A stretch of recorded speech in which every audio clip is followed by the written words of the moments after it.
San Diego Comic-Con was last weekend, and it was my first time back since 2024, as well as my first time attending as a wheelchair user. I had always considered it to be a good convention for disabled attendees, professionals, and workers, due to the huge ADA service table right at the very first entrance to the convention center. But did it live up to my previous thoughts? Stick around, see a bunch of cool stuff, and find out my final verdict at the end. I've been going to San Diego Comic-Con every year for the past decade as a bookseller for San Diego's famous Mysterious Galaxy books. Every year, I had the absolute pleasure of working alongside my fellow booksellers and publishers to get books into the fans' hands, and I hadn't actually been a regular attendee since I was 13 years old. This year, my husband and I attended as professionals in the comic industry. That meant we had a ton of time to explore the floor, see the activations outside the convention center, and of course, shop. If you're interested in seeing what I got at San Diego Comic-Con, leave a comment below, and I will make a separate video showing off all those goodies. We gotta start out with the insanely jumbo-sized hall of exhibitors, arguably the main draw of San Diego Comic-Con. Here, you can buy almost any and everything a nerdy heart could desire, from original comic art to convention-exclusive toys, autographed books, and insanely expensive original prints of old vintage comics. I have to be honest and upfront with you guys and say I have always had a complicated relationship with the exhibitor hall at conventions, but especially at San Diego Comic-Con. It's incredibly loud, busy, overcrowded, overstimulating, and oftentimes pretty warm, despite the convention center air conditioner working at 110%. For most of my time going to SDCC, my experience of the convention floor was dodging people in strategically planned bathroom and meal breaks, and trying to do a bit of seeing my comic buddies in the artist alley. So, how was it with a wheelchair? Well, I can see why people joke about it being ass-con, because at the eye level I'm at, in a dense crowd, that's often all I can see. People are typically aware of my presence in a regular daily setting, as I can often be one of the few or the only wheelchair user in any given place.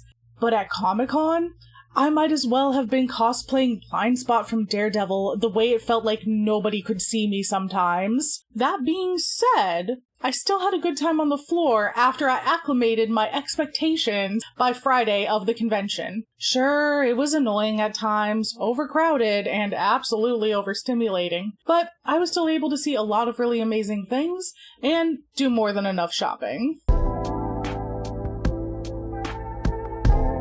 If you aren't familiar with San Diego Comic-Con, there is a huge number of cheap or totally free events happening right outside of the convention center that fans can access with or without an official convention badge. This helps the convention in two ways. It helps alleviate long lines and general insanity inside of the convention center, and it also gives locals who don't have a badge a way to celebrate and partake in the event without having total FOMO from not getting a ticket to go inside. You can also find events at the hotels beside the convention center, like the Marriott and the Hilton, as well as at the waterfront, but for the sake of our sanity and physical ability, combined with the intense heat wave that San Diego was experiencing, we just checked out what we could in the gas lamp quarter near the trolley station. The biggest offsite activation we attended was for Hulu's Animayhem, celebrating shows like King of the Hill, Bob's Burgers, Futurama, The Simpsons, Family Guy, and American Dad, with free food tickets for Futurama's Planet Espresso and King of the Hill's Robota Chain. The main reason we visited this particular activation, one of my special interests is American Dad and Family Guy. That and the ADA line. The general admission line for the activation was wrapping around the entire event so far that I heard a worker say it was going to be a nearly 4-hour wait to get in, and that was just not worth it to us. The event was just okay.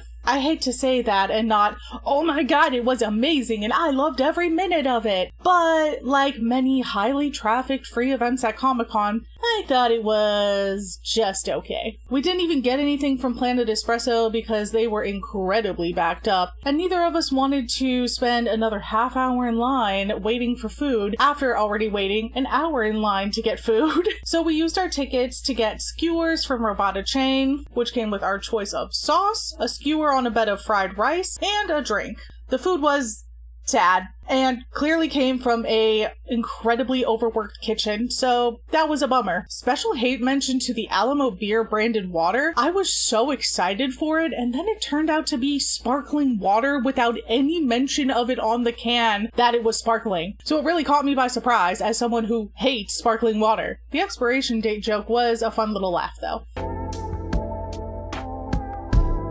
So, the final verdict. Before I reveal my final verdict, there are some things that I think it's important for me to say. First and foremost, this is just my personal opinion.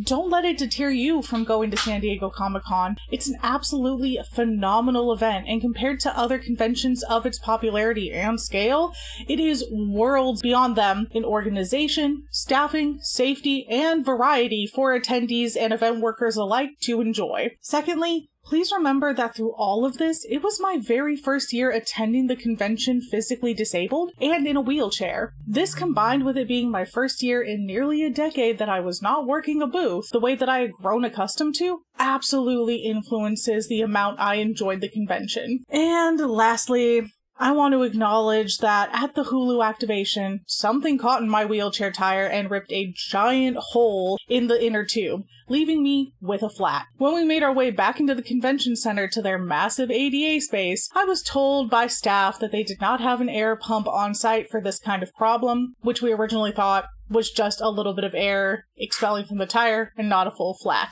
Despite being in a space where you could rent a wheelchair or mobility device for use during the convention, and again, being the biggest ADA space I had ever seen, they did not have something pretty simple to help out with a problem that commonly arises for wheelchair users. That really soured my overall experience, unfortunately.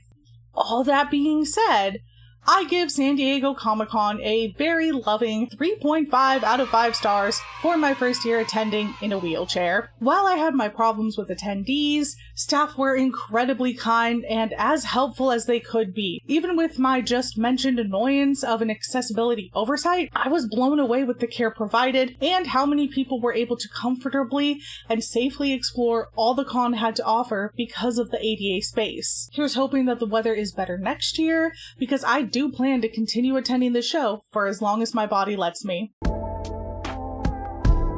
As a reminder, if you want to see a haul of everything that I got at the convention, drop a comment below and let me know that you're interested in that, and I will get that video ready for you guys. Thank you guys so much for watching my video. If you enjoyed it, please don't forget to hit the subscribe button down below and hit that little bell so that you get notified every time I have a new upload. And follow us over on Twitch. I am live every Monday, Wednesday, and Thursday, 3 p.m. Pacific Standard Time, 5 p.m. Central Standard Time. Don't forget to drop a like and a comment down below if you enjoyed today's video, and answer my question pinned in the comment section. Thank you so much for being here, and I will catch you in the next video.